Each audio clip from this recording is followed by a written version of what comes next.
시편 23편, 오늘은 특별히 4절과 5절만 보도록 하겠습니다. 시편 23편 4절과 5절입니다. 같이 읽겠습니다. 시작. 내가 사망의 음침한 골짜기로 다닐지라도 해를 두려워하지 않을 것은 주께서 나와 함께 하심이라. 주의 지팡이와 막대기가 나를 안위하시나이다. 주께서 내 원수의 목전에서 내게 상을 베푸시고 기름으로 내 머리에 바르셨으니 내 잔이 넘치나이다. 아멘. 오늘은 소유와 신앙이란 제목으로 함께 하나님의 말씀 나누겠습니다. 이 땅에 살아가는 동안에 많은 사람들이 자기가 태어난 그리고 처해 있는 상황과 형편이 있는데 거의 모든 사람들이 그래요. 그 상황에 머물러 있기를 원하는 사람은 거의 없어요. 거기에서 벗어나고 싶고 도약을 하고 싶어 합니다. 그런데 자기 상황에서 벗어나지 못하고 그리고 도약을 하지 못하는 이유가 무엇인가? 지금은 고인이 된 스티브 잡스의 그 유명한 이야기가 있습니다. 애플 창업자고 CEO였고 그리고 그가 23살에 미얀마에서 태어나서 넉넉지 않은 집에 입양이 돼서 입양아로 자라고 성장했던 사람이 그의 성장 배경이었죠. 그가 자기 상황에서 벗어나고 싶었지만 자기가 할 수 있는 게 아무것도 없었어요.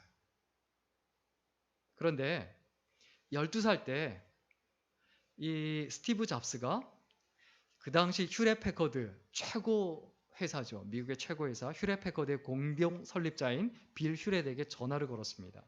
어떻게 전화를 걸었냐? 그 당시에는 옐로우 페이지라고 하죠. 전화번호부에 이름이 다 나와 있어요. 그걸 찾아서 그 집 전화를 찾아서 그 집에 전화를 건 거예요. 전화가 오자 누가를 받았냐?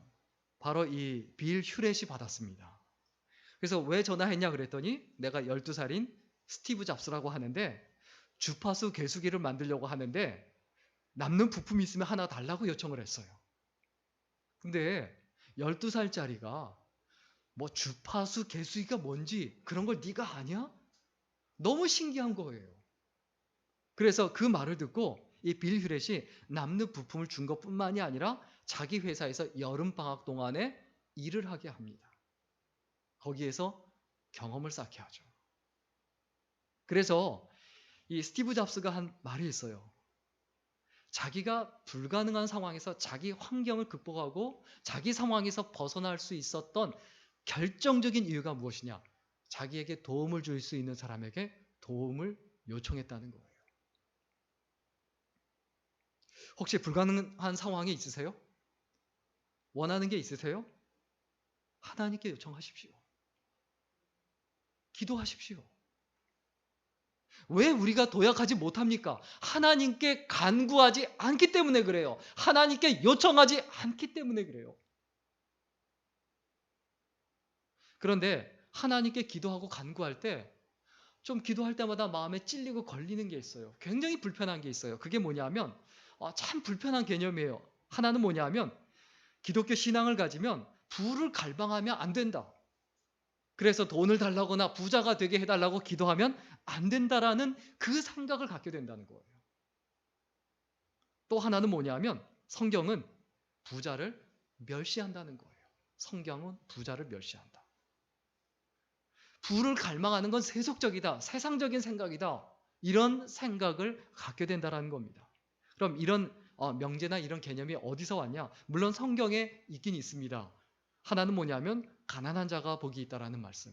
우리 누가복음 6장 20절 말씀 같이 읽겠습니다. 같이 읽습니다. 시작. 예수께서 눈을 들어 제자들을 보시고 이르시되 너희 가난한 자는 복이 있나니 하나님의 나라가 너희 것임이요. 가난한 자가 복이 있다. 반대로 생각하면 부자는 복이 없다는 얘기잖아요. 그리고 또 성경에 뭐라고 되어 있습니까? 부자는 천국에 가지 못한다. 하나님 나라에 못 간다. 자, 마가복음 10장 25절 같이 읽겠습니다. 같이 읽습니다. 시작. 낙타가 바늘기로 나가는 것이 부자가 하나님의 나라에 들어가는 것보다 쉬우니라 하시니. 낙타가 바늘기로 통과하는 것보다 부자가 천국에 가는 것이 더 어렵다. 그 얘기는 부자는 천국에 못 간다는 얘기죠. 이런 성경에 있는 언급 때문에 그 본질적 의미를 모르기 때문에 하나님께 가난을 놓고 또 부유함을 놓고 기도하는 것이 몹시 불편하고 그것을 추구하는 것이 잘못된 것처럼 생각하게 된다라는 거죠. 여기서 우리가 기억해야 합니다. 성경에서 말하는 부자와 가난한 자의 개념이 다르다. 성경적인 개념에서 어떤 자가 부자고 어떤 자가 가난한 자냐? 성경에서의 개념과 세상적인 개념이 완전히 달라요. 성경에서 진짜 부자는 어떤 사람이 진짜 부자냐? 여기서 가난하다고 말하는 사람. 그 얘기는 뭐냐면 하나님을 온전히 붙잡고 있는 사람. 하나님과의 관계가 온전해서 하나님과 하나가 되고 하나님의 것이고 나의 것이 되고 나의 것이고 하나님의 것이 된 사람. 이게 부자다. 이게 성경의 개념이에요. 그것을 봤을 때 세상에 대해서는 마음을 비우고 있어야 돼요. 그런데 하나님과 온전히 하나가 되고 하나님께 붙잡힌 바 된 삶이라는 그 개념은 자꾸 놓쳐버리고 어디에 포커스를 맞춥니까? 세상 것을 추구하면 안 돼. 이것만 바라본다는 거예요. 우리는 기억해야 합니다. 하나님의 나라와 의를 구하면 부유함도, 돈도, 명예도, 인기도 따라오게 되어 있어요. 그건 내가 쫓아가면 안 된다는 이야기를 하는 것 뿐이지, 심령이 가난한 자, 마음이 가난한 자, 이것은 내가 부를 쫓아다니고 추구하는 게 아니라 따라오게 해야 된다는 개념일 뿐이지, 우리가 늘 가난하게 살아야 된다는 걸 의미하지는 않습니다. 그리고 또 우리가 중요한 개념이 있어요. 가난하다는 이유 하나만으로 무조건 무시당하는 거예요. 그건 세상적인 개념이에요. 우리 전도서 9장 13절에서 16절 말씀 보면 13절에 보면 내가 또 해 아래에서 지혜를 보고 내가 크게 여긴 것이 이러하니 14절에 곧 작고 인구가 많지 아니한 어떤 성읍에 큰 왕이 와서 그것을 에워싸고 큰 흉벽을 쌓고 치고자 할 때에 15절 그 성읍 가운데 가난한 지혜자가 있어서 그의 지혜로 그 성읍을 건진 그것이라. 그러나 그 가난한 자를 기억하는 사람이 없었도다. 우리 16절 말씀 같이 읽겠습니다. 같이 읽습니다. 시작. 그러므로 내가 이르기를 지혜가 힘보다 나으나 가난한 자의 지혜가 멸시를 받고 그의 말들을 사람들이 듣지 아니한다 하였노라. 돈이 없다는 이유로, 가난하다는 이유로 무시하는 거예요. 그의 공적을, 그리고 그가 잘한 것들을 인정해주지 않는 거예요. 여기서의 가난이란 개념은 어쩌면 청렴이에요. 내가 하나님 앞에 바르고 성실하고 정직하게 살아간 거예요. 내가 이 땅에 사는 동안에 내가 성실하고 정직하게 살았기 때문에 가난하다? 이건 자랑거리란 얘기예요.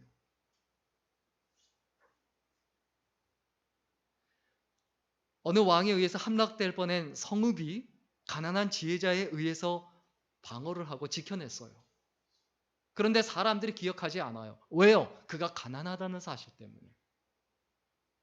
세상에는 가난하지만 청렴하고 하나님을 바라보며 살아가는 사람들이 굉장히 많습니다. 그런데 그 사람들을 알아주지 않고 누구만 알아줍니까? 비열하고 나쁜 일하고 비도덕적으로 살았음에도 불구하고 그가 부유하다는 이유로, 돈이 많다는 이유로 그를 알아주고 기억하고 칭송하고 추앙하는 거예요. 우리의 마음속에 기억해야 합니다. 가난하다고 절대 우스운 존재가 아닙니다. 우리 스스로 자부심을 가지고 그리고 자신감을 가져야 합니다. 그 이유가 있어요. 창세기 1장으로 우리가 한번 좀 돌아가서 생각해 보면 창세기 1장 28절에 보면 하나님이 그들에게 복을 주시며 그들에게 이르시되 생육하고 번성하여 땅에 충만하라. 땅을 정복하라. 바다의 고기와 공중의 새와 땅에 움직이는 모든 생물을 다스리라 하시니라. 하나님이 이 세상을 창조하셨어요. 하나님보다 부자는 없어요. 다 하나님의 것이에요. 그런데 하나님께서 사람을 지으시고 뭐라고 말씀하셨습니까? 사람을 지으시고 생육하고 번성하고 땅에 충만하라. 모든 생물을 다 다스려라. 그런데 이 세상이 점점 무엇이 다스리는 세상이 되어갑니까? 돈이 다스리는 세상.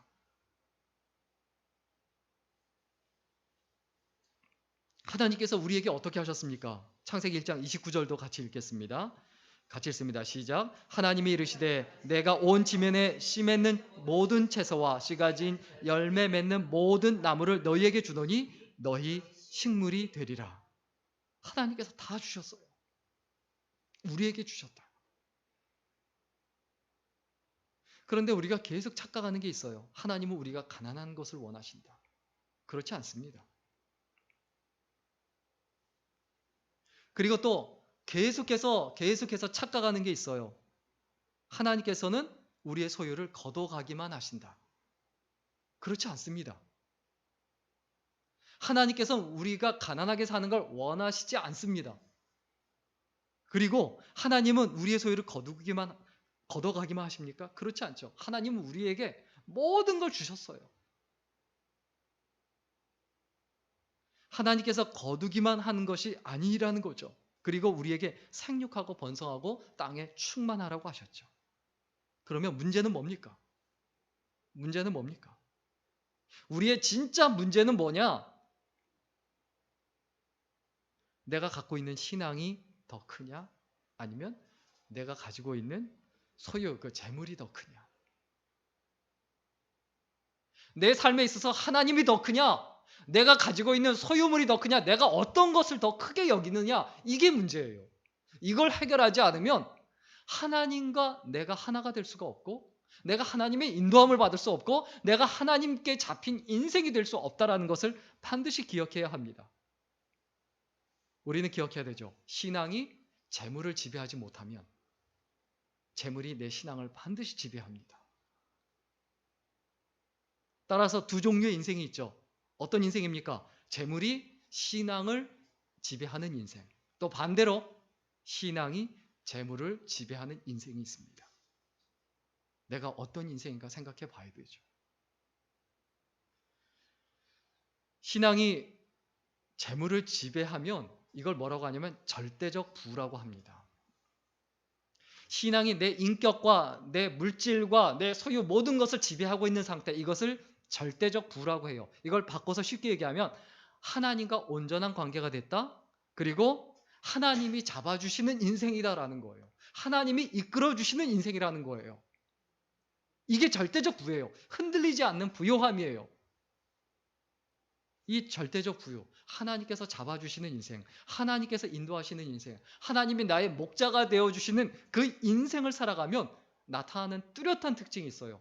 오늘 보면 4절에 있는 말씀대로 평안합니다. 어떠한 가운데서도 평안해요. 자, 오늘 보면 4절 같이 읽겠습니다. 같이 읽습니다. 시작. 내가 사망의 음침한 골짜기로 다닐지라도 해를 두려워하지 않을 것은 주께서 나와 함께 하심이라. 주의 지팡이와 막대기가 나를 안위하시나이다.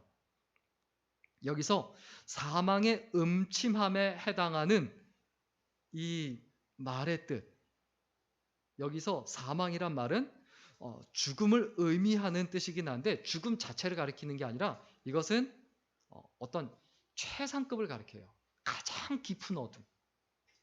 사망의 음침한 골짜기가 어떤 곳입니까? 양이 목자가 없으면 반드시 죽을 수밖에 없는 그 골짜기를 말해요. 사망의 음침한 골짜기. 그런데 이 팔레스틴 지방에는 골짜기가 많고 또 맹수도 많기 때문에 이런 음침한 골짜기가 굉장히 많아요. 그러나 그것을 지나간다 할지라도 하나님께서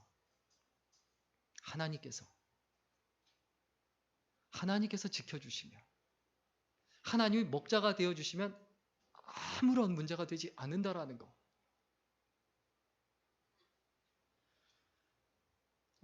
가정생활과 교회생활 그리고 직장생활을 하고 있는데 그 가운데 우리가 평안한지 한번 생각해 봐야 합니다. 평안하지 못한 이유가 뭡니까? 다른 사람 때문이다, 누구 때문이다 이렇게 말하지 마십시오. 뭐 때문이다 이렇게 말하지 마십시오. 뭐 돈 때문이다, 뭐 자기 직위 때문이다, 직장 때문이다 이렇게 말할 필요 없어요.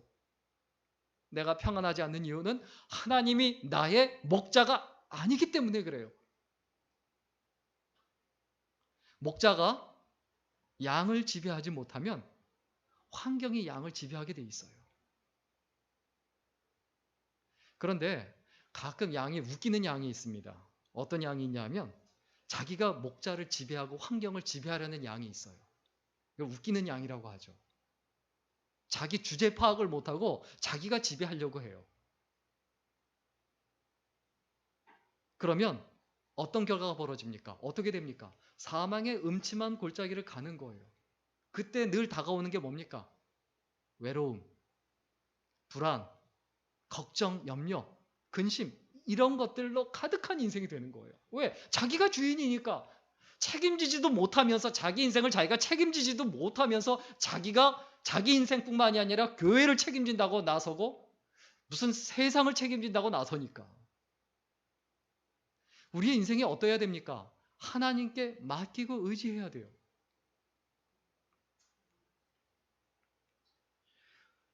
우리는 늘 사망의 음침한 골짜기를 지날 수밖에 없습니다. 그런데 오늘 본문에 주의 지팡이와 막대기가 나를 안위하십니다. 이렇게 말을 해요.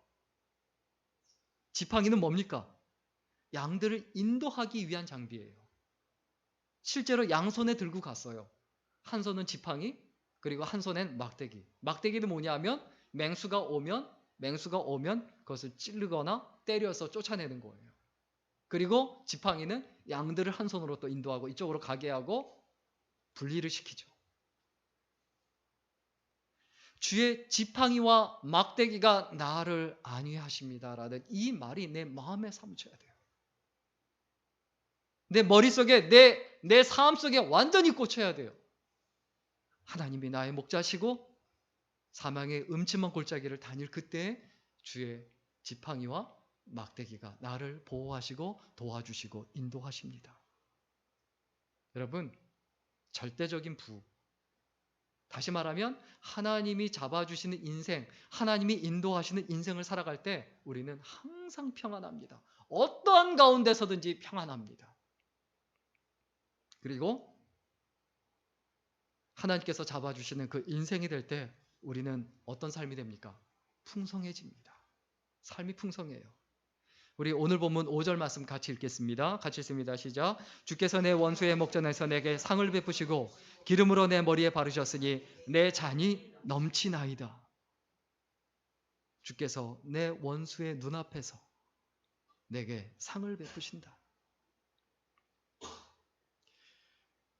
신앙이 소유를 지배하면 하나님이 내 삶 전체를 잡아주시면 붙잡아 주시면 내 원수 앞에서도 나를 해하려고 하고 그리고 나를 무너뜨리려고 하는 그 원수 앞에서 오히려 무엇을 벌인다고요? 잔치상을 벌입니다. 그리고 어떻다고 했습니까? 기름으로 내 머리에 바른다라고 했어요. 기름으로 내 머리에 바른다라는 얘기 뭡니까? 그 당시엔 부유한 사람, 부자들이 잔치를 할 때 머리에 기름을 발랐습니다. 요즘에 오늘날 뭐 머리에 무스를 바르고 뭐 그런 걸 바르듯 또 단정하게 차려입듯 멋있게 차려입다라는 걸 머리에 기름으로 바른다 이렇게 표현합니다. 그리고 뭐라고 말합니까? 내 잔이 넘칩니다. 여기서 잔은 뭘 말합니까? 기업을 말해요. 잔은 뭘 말한다고요? 기업.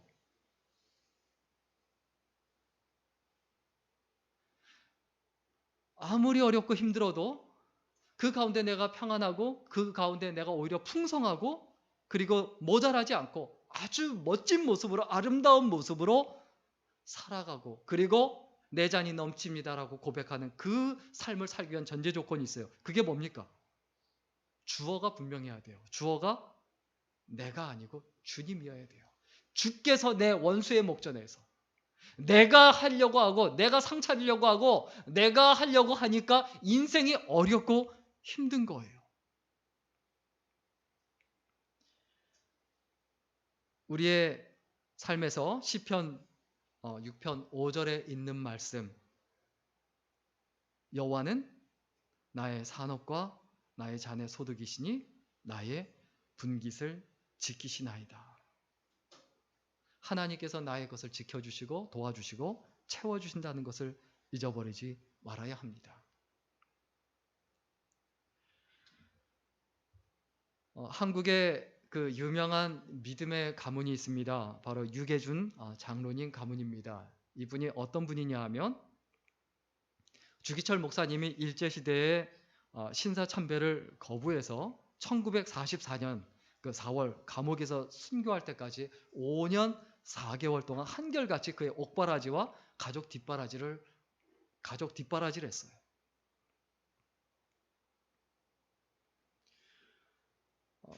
주기철 목사님이 감옥에 들어가 계시고 5년 4개월 동안 그 상태에서 가족이 어떻게 먹고 살 수 있겠습니까? 주기철 목사님의 가족을 이 유계준 장로님이 사례를 계속 주고 교회를 계속 유지하고 그 가족을 돌본 거예요. 그때 일본 경찰이 이 유계준 장로님을 불러서 주지 마라, 돌보지 마라 협박을 하는데 그때 당당하게 뭐라고 말하냐면 우리 교회 교역자를 우리가 모시고 있는데 그 교역자가 감옥에 들어가 고생을 하고 계신데 그 가족의 생활비마저 어떻게 끊느냐? 당신들 말을 들을 수 없다. 사람이라면 그렇게 하면 절대 안 된다. 그럴 수 없다라고 하고 거부하고 끝까지 돕습니다. 이 유계준 장로님이 계속해서 교회를 지키고 그리고 1950년에 6.25 전쟁이 터졌을 때도 적산 가옥이라고 해서 적의 재산이고 일본이 남긴 재산이라고 해서 교회를 공산 정권이 뺏어갔어요. 그때 자기 집을 예배 장소로 제공하고 자기 집에서 또 예배를 드립니다. 그런데 기독교인들에 대한 박해가 심해지죠. 이 유계준 장로님이 자기 자녀들 팔남매를 전부 다 남쪽으로 다 내려보내고 자기 혼자 교회를 지키다가 평소에 뭐라고 늘 얘기했느냐? 하늘의 미랄이 되라. 하늘의 미랄이 되라. 늘 자녀들에게 이 땅에 태어나서 하늘의 미랄이 되어서 30배, 60배, 100배 열매를 맺어라. 늘 자녀들에게 얘기했어요. 그 말대로 자녀들 다 피신시키고 자기 혼자 교회를 지키다가 공산군에게 잡혀서 1950년 10월에 처형을 당합니다. 그리고 그의 묘비에 일생 동안 자녀들에게 이야기했던 하늘의 미랄이 되라라는 그 묘비에 그 비석이 그렇게 세워져 있죠.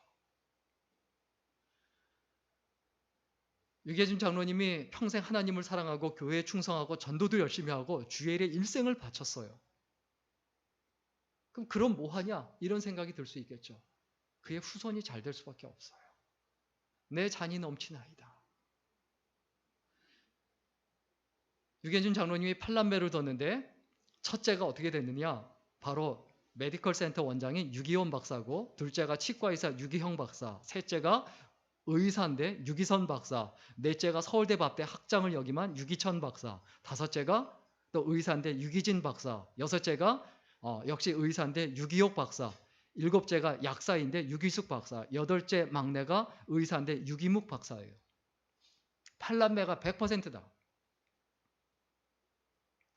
박사학위 받았다라는 게 중요한 게 아니고 하나님 앞에 살아갈 때 내 잔이 넘치나이다. 풍성해집니다. 물질 때문에 어렵고 힘들고 고달프고 괴롭게 그 후손이 그렇게 살아가지 않는다는 거예요. 내가 하나님 앞에 믿음을 지키고 생명을 걸고 인생을 걸고 살아갈 때 그 후손이 잘 되고 그 후손이 번성하고 생육하고 정복하고 다스리더라라는 거예요. 근데 더 놀라운 건 뭔지 아세요? 그의 선자와 증손자들이 유장로님의 선자와 증손자들 모두 합하면 108명인데 거의 다 박사, 교수, 잘못된 사람이 단 한 명도 없어요. 아버지가 교회 장로로서 충성하고 자녀들에게 믿음의 유산을 남겼더니 번성하게 되고 그 신앙을 자녀들이 지키고 그리고 사회를 책임지는 존경받는 지도자가 되더라라는 얘기예요. 단순히 부자가 됐다는 얘기가 아니지 않습니까? 존경받는 사람들이 되고 신앙인, 가문, 믿음의 가문이 되더라라는 얘기죠. 이거 단순히 예수 잘 믿으면 부자가 되고 자식들이 잘 된다라는 말을 하는 게 절대 아니에요. 이렇게 여기서 멈추면 안 돼요. 이것은 무엇의 문제입니까? 신앙이 재산을 지배하는가? 아니면 재산이 신앙을 지배하는가? 그 유장로님이 일본한테 자기 재산 다 뺏길 수 있어요. 공산군한테 다 뺏길 수 있어요. 그런데 그거 개의치 않고 하나님 앞에 해야만 할 일을 했다라는 겁니다. 이것이 중요하다는 거죠. 오늘 말씀 정리하고 마치겠습니다. 낭비하라고 주어진 재물 없고, 군림하라고 주어진 권력 없고, 방탕하라고 주어진 시간 없습니다. 나한테 재물이 많든 적든 있다면 왜 있는가? 나한테 권력이 있고 힘이 있고 결정할 수 있는 권한이 있다고 하면 그것이 왜 있는가? 나한테 시간이 있다면 그 시간이 왜 있는가? 이것을 깊이 생각해 봐야 되죠. 더 가지려고 하기 전에 우리는 항상 어떻게 해야 됩니까? 신앙과 소유의 관계를 분명히 해야 됩니다. 내가 소유당하지 않고 소유하는 삶. 그것을 위해서 내가 먼저 해야 될 게 뭡니까? 하나님께 붙잡힌 바 된 삶. 내가 하나님께 잡혀서 하나님께 붙잡혀서 하나님의 인도하신 가운데 살아갈 때 생육하고 정복하고 다스리는 나의 인생이 되고 우리 후손들의 인생이 될 수밖에 없다. 이것을 분명히 기억하고 하나님이 잡아주시는 소중한 인생 그리고 아름다운 인생이 될 수 있기를 주의 이름으로 간절히 축원합니다. 기도하겠습니다. 살아계신 하나님, 한 번밖에 없는 인생인데 이 인생을 살아가면서 무엇을 먹을까 무엇을 마실까 염려하며 근심하며 걱정하며 살아가는 것이 아니라 먼저 하나님의 나라와 의를 구하며 하나님을 따라가고 하나님을 바라보며 하나님께 붙잡힌 바 인생이 될 수 있도록 인도하여 주옵소서. 우리가 소유물을 따라가면 소유물이 우리의 하나님이 될 수밖에 없다는 것을 기억하고 재물의 노예가 되고 종이 되지 않으려면 하나님을 따라가야 하며 하나님을 붙잡아야 한다는 것을 늘 기억하고 하나님을 따라감으로 승리하는 인생, 아름다운 인생이 되게 하여 주옵소서. 하나님께서 우리의 소원과 우리의 간구와 우리의 기도를 들어줄 줄 믿으며 예수님의 이름으로 기도드렸습니다. 아멘.